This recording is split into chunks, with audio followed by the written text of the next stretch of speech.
राज्यातील राजकारणाला हादरवून टाकणाऱ्या एका दुर्दैवी अपघातानंतर राष्ट्रवादी काँग्रेस पक्षाने जिल्हा परिषद आणि पंचायत समिती निवडणुकांच्या पार्श्वभूमीवर अत्यंत महत्त्वाचा आणि संवेदनशील निर्णय घेतलेला पाहायला मिळतोय। आपला लाडका नेता आणि राज्याचे उपमुख्यमंत्री अजितदादा यांचं अपघाती निधन झाल्यानंतर केवळ राष्ट्रवादी काँग्रेस पक्षच नव्हे तर संपूर्ण राज्य शोकसागरात बुडालेलं आहे। अशा वेळी जिल्हा परिषद आणि पंचायत समितीचा निवडणूक प्रचार कसा करायचा याबाबत पक्षाने अत्यंत संयमाची आणि गांभीर्याची भूमिका घेतलेली दिसते। 2 दिवसापूर्वी अजितदादांचं निधन झाल्यानंतर राष्ट्रवादी काँग्रेसने सर्व प्रकारच्या पारंपरिक प्रचार उपक्रमांना स्थगिती देण्याचा निर्णय घेतला आहे।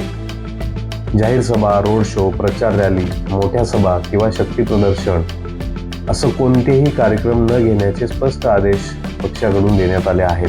त्यामुळे केवळ घरोघरी जाऊन मतदारांशी संवाद साधणं या स्वरूपाचा प्रचार उमेदवारांनी करावं असं सुचविण्यात आलेलं आहे। कोणत्याही प्रकारचे लाऊडस्पीकर, बॅनर, फटाके किंवा गर्दी जमवणारे उपक्रम टाळावेत असंही पक्षानं आवाहन केलं आहे।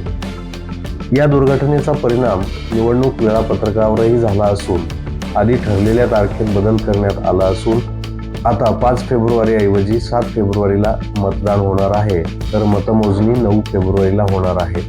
महत्त्वाची बाब म्हणजे निवडणूक निकालानंतरही पक्षानं अत्यंत कडक भूमिका घेतली असून उमेदवार विजयी झाले तरी कोणत्याही प्रकारची मिरवणूक, विजयोत्सव किंवा गुलाल उधळणं आणि सार्वजनिक ठिकाणी आनंदोत्सव साजरा करणं टाळावं असं पक्षाच्या वतीनं स्पष्ट करण्यात आलं आहे। विजय मिळाला तरी तो शांतपणे स्वीकारायचा आणि या दुःखाच्या वातावरणात कोणत्याही प्रकारचा उत्सव टाळायचा असे स्पष्ट आदेश देण्यात आले आहेत। दादांच्या जाण्यानं केवळ पक्षाचंच नाही तर संपूर्ण महाराष्ट्राच्या राजकारणाचं मोठं नुकसान झालं आहे। ही पोकळी लगेच भरून निघणारी नाही, त्यामुळे निवडणूक जिंकण्यापेक्षा सध्या संवेदना, संयम आणि शिस्त ही महत्त्वाची आहे। या भावनेतनं पक्षानं हा निर्णय घेतला आहे।